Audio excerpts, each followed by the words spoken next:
On va parler de nos équipements militaires qui viennent régulièrement par la Guinée. Alors, je ne sais pas ceux qui se préparent, mais j'ai l'impression que euh, les médias français veulent s'en prendre à la Guinée, parce que la Guinée est en train de permettre l'acheminement des équipements militaires vers le Mali, notamment vers le Sahel. Et là, RFI s'en est mêlé, France 24 et tous les médias occidentaux. Euh, c'est même pas tous les médias occidentaux, hein, les médias français, on va dire particulièrement. Et comme vous le savez, lorsque ces gens se mêlent de quelque chose, c'est un peu comme si c'est les services de renseignement français qui sont mêlés de la chose.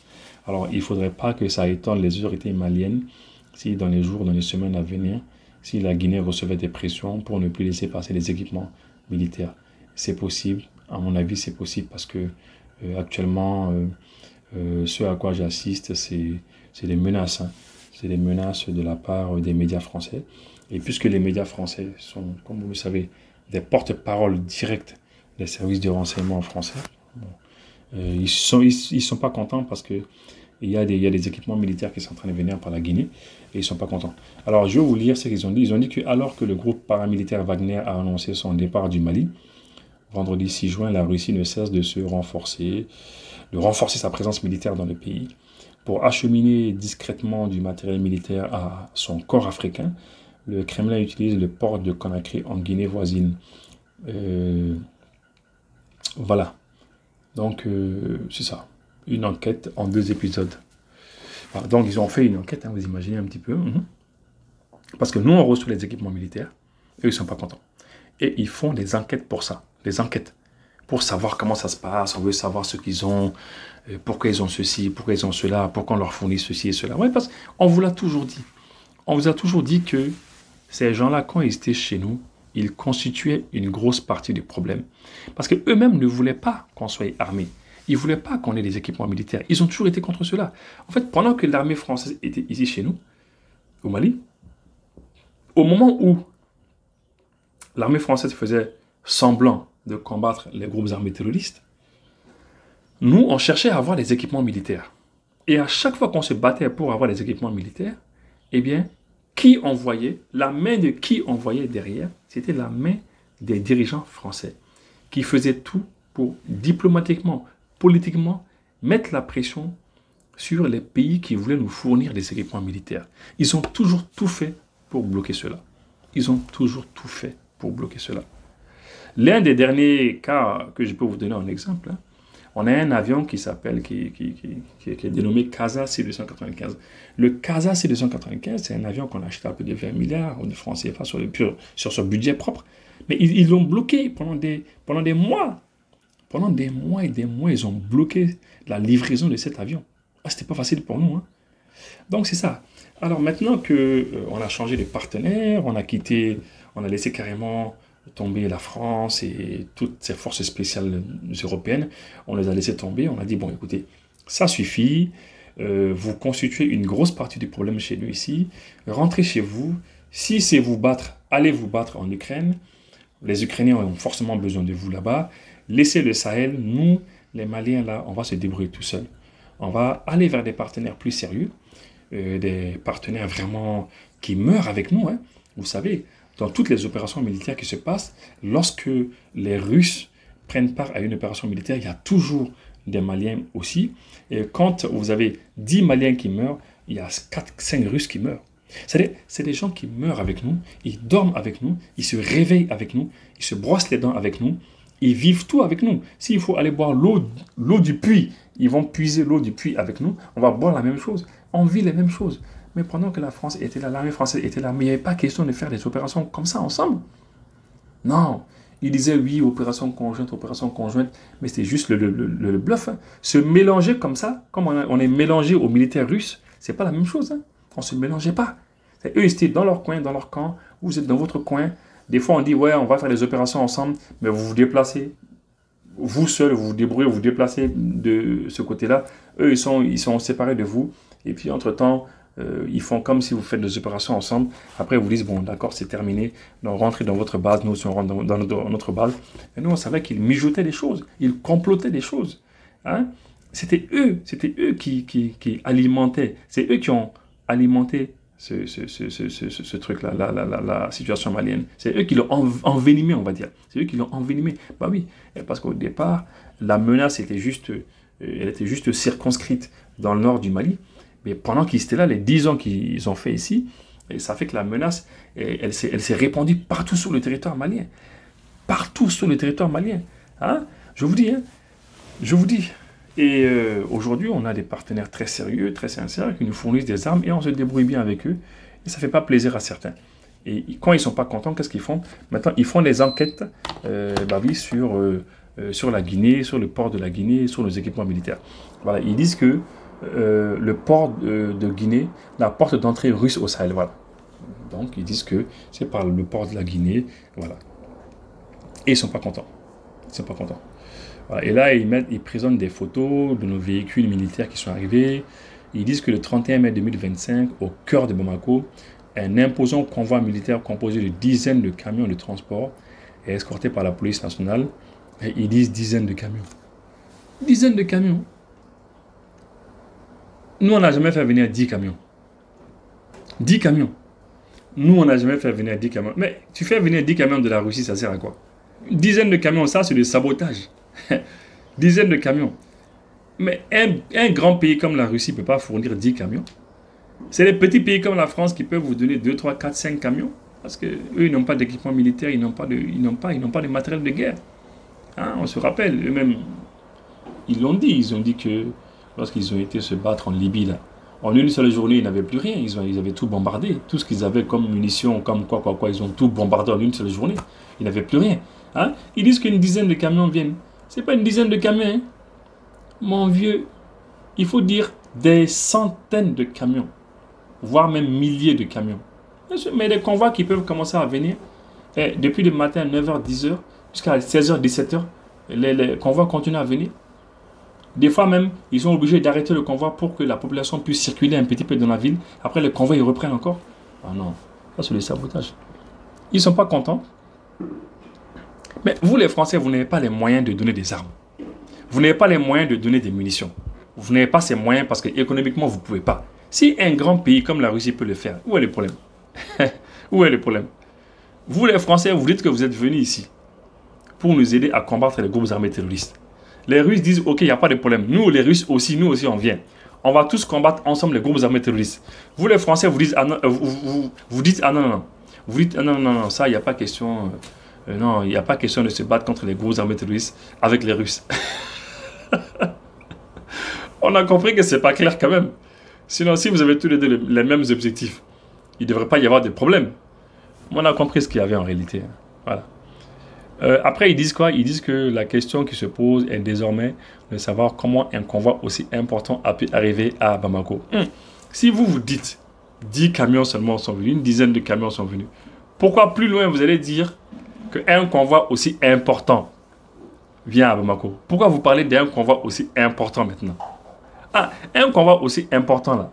Donc ça, c'est pas une dizaine de camions. Hein. Ah, c'est des milliers de camions qui sont venus. Voilà, il faut se dire les choses. Ils ne sont pas contents parce que on a un convoi et des convois aussi importants qui viennent ici, ils ne sont pas contents. Et ils disent que le regard de RFI s'est tourné vers le port de Conakry. Vous voyez ça? Hein? Donc, ils cherchent un coupable, un complice à Bamako. Qui peut laisser un convoi aussi important venir ici au Mali? Ils ne sont pas contents de cela. Et là, qu'est-ce qu'ils disent? Ils disent que après vérification, ce convoi a effectivement emprunté la route de la Guinée. Voilà. Que cette route-là, elle sert très souvent pour faire acheminer les matériels russes vers le Mali. Hein? Et puis ils disent que ce matériel-là vient dans des bateaux qui sont interdits. 2 cargos russes sous sanctions internationales ont bien mouillé dans la capitale guinéenne entre le 25 et le 28 mai. Donc tout ça là, c'est pour dire voilà, vous voyez les bateaux qui viennent, c'est des bateaux qui sont interdits, ils n'ont pas le droit de voyager, mais les Guinéens les ont laissés venir, c'est des bateaux sous sanctions. Ouais non, ils sont méchants. Je vous le jure, ils sont d'une méchanceté, ils sont d'une cruauté. Je vous dis, même si tous les Africains se font tuer, ça ne va pas changer la couleur de leur café. Ils s'en fichent. Pour eux, notre vie n'a pas de valeur. La vie des Africains n'a pas de valeur à leurs yeux. Et moi, c'est ce qui me fait rire. Parce que quand je vois certains pays africains qui pensent que eux, leur vie, elle compte. Eux, ils sont plus estimés, ils sont plus considérés par ces pays impérialistes. Ça me fait rire. Lorsque un dirigeant africain pense que lui, il a la cote auprès de Macron, il a la cote auprès des autorités américaines, lui, il est aimé, lui, il est comme s'il est chouchouté, il est dorloté, il est comme s'il est comme ça. Vous vous fatiguez, vous êtes la même chose. Ils vont vous utiliser comme des oranges. Une fois qu'on finit d'utiliser l'orange là, quand on finit de presser là, on jette. C'est ce qu'ils vont faire. Ils l'ont fait à plein de dirigeants africains. Et tous ceux qui sont en train de s'acoquiner avec ces dirigeants français, etc. là, et occidentaux là, qui n'ont aucun état d'âme. Aucun état d'âme. Vous allez voir. Tôt ou tard, votre jour, votre heure, votre minute, votre seconde va arriver. Ils vont vous dégager et vous allez voir. Ils vous utilisent. Nous, on n'a pas de relation avec eux, on s'en fout. Nous, on se débrouille. On est avec des partenaires sincères. On fait des win-win, gagnant-gagnant. On travaille, tranquille. C'est nous-mêmes qui défendons notre territoire. On a nos forces qui sont là sur notre territoire. C'est vrai, il y a des blessés parfois. C'est vrai, il y a des morts parfois. Mais on résiste et on se bat. Mais ceux qui s'acoquinent avec eux là, vous allez voir. Ils vont, tôt ou tard, ils vont vous lâcher. Wallah, je vous le jure, ils vont vous lâcher. Mais il faut prendre exemple sur tous ceux qui les ont servis. Tous les dirigeants qui les ont servis là, dans le passé, là, ils les ont lâchés. Prenez le cas de Blaise Compaoré. Blaise, il est où maintenant? Il est où Blaise Compaoré? Il fait quoi maintenant? Il fait quoi? Ils te laissent, ils finissent par te déposer. On te lâche, on t'utilise un peu et on te dépose. C'est comme ça. Macky Sall. Moi, je me rappelle, Macky Sall, un jour, là, il a dit quelque chose là qui m'a fait rire. Lorsque dernièrement Macky Sall voulait changer la constitution, il voulait décaler l'élection, etc., la date de l'élection, là, ça avait chauffé. Ça avait chauffé. Mais Paris lui a tourné le dos direct. Parce que lorsque Paris a vu la population sortir massivement, là, plein de gens sortir, des manifestations, on voyait des Sénégalais qui prenaient des pierres, là, de grosses pierres. Là. Hein? Mais Paris l'a lâché. Macky Sall, qu'est-ce qu'il a dit? Il dit non, vraiment, lui, il ne faut pas qu'on dise des choses comme ça de lui. Parce que RFI et France 24 avaient commencé à lui taper dessus déjà. Donc là, quand il a senti qu'il a été lâché par ceci, il a commencé à dire non, mais il ne faut pas qu'on parle comme ça, il ne faut pas qu'on me dise des choses comme ça, on a eu à faire des choses ensemble. Ah, moi j'ai dit, hey Macky Sall, tu n'as rien compris d'abord. Il faut t'asseoir. Maintenant, qu'est-ce qu'ils disent encore là? Ils disent que pourquoi est-ce que le port de Conakry a été choisi? Parce que la capitale de Guinée est une pierre angulaire du dispositif logistique russe et permet d'accéder au pays du Sahel rapidement. De plus, les autorités locales sont peu regardantes sur les marchandises qui transitent. Vous voyez que non, que c'est parce que le port de la Guinée est stratégique pour les Russes, afin d'alimenter le Sahel. Hein? Et que les autorités guinéennes là, ne regardent pas trop ça, sont peu regardantes. Parce que si vous dites que les autorités guinéennes ne sont pas regardantes sur ça, c'est parce que les autorités de certains pays, les pays dont vous avez le contrôle, là, dont vous avez la télécommande, là, ces autorités-là sont regardantes sur les équipements qui viennent chez nous. Nous, on ne va pas faire transiter nos matériels de guerre par des ports qui sont dirigés par la France. Il y a des pays qui sont toujours dirigés par la France. Leurs ports sont toujours dirigés par la France. Nous, nos équipements militaires stratégiques là, ne vont pas passer par là-bas. Voilà. Donc, sûrement, ils vont aller menacer les Guinéens. Là. Voilà. Bon, globalement, hein, c'est ça. Hein. Ce nouveau convoi montre que malgré la communication sur le départ de Wagner, la Russie renforce considérablement sa présence militaire au Mali à travers son corps africain. Oui, c'est vrai. La Russie se renforce. Et nous, on travaille à ce que la Russie se renforce davantage. Oui, on travaille pour ça. Dernièrement, là, vous avez vu, là, lorsque les médias aux occidentaux, là, vous savez ce qu'ils ont fait? Là? Dernièrement, là, ils ont été espionnés, quoi. Ils ont été, avec leurs satellites, là, ils ont été espionnés. Ils ont été voir que dans notre aéroport, là, ils ont vu des bombardiers. Des avions terribles, très puissants. Ah! Ça, là, ils ne sont pas contents pour les choses comme ça. Hein. Ils n'étaient pas contents. Ils n'étaient pas contents. Et ils disent que mais comment les Russes peuvent amener des choses comme ça? Et vraiment, la Russie... Parce qu'ils ont peur, en fait, que la Russie finisse par amener des armes que eux-mêmes, les Européens, n'ont pas. Oui, parce qu'eux, ils ont des armes. Mais la Russie peut amener des missiles hypersoniques ici. Ils peuvent le faire. Ils peuvent amener des armes que les Européens ne souhaiteraient pas qu'on ait. Donc, ce renforcement-là, ça ne les plaît pas. Parce qu'ils veulent que nous, on se reste sans défense.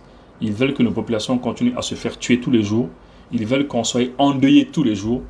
Qu'on soit dans la misère tous les jours. Pendant qu'eux, ils vivent dans le luxe. C'est terminé pour ça. Chers amis, merci et à bientôt. Labla sanfɛ a bɛ se ka annonces créer ale ni k'a publier a ka sigida mɔgɔw ye Mali ale ni jamana wɛrɛ.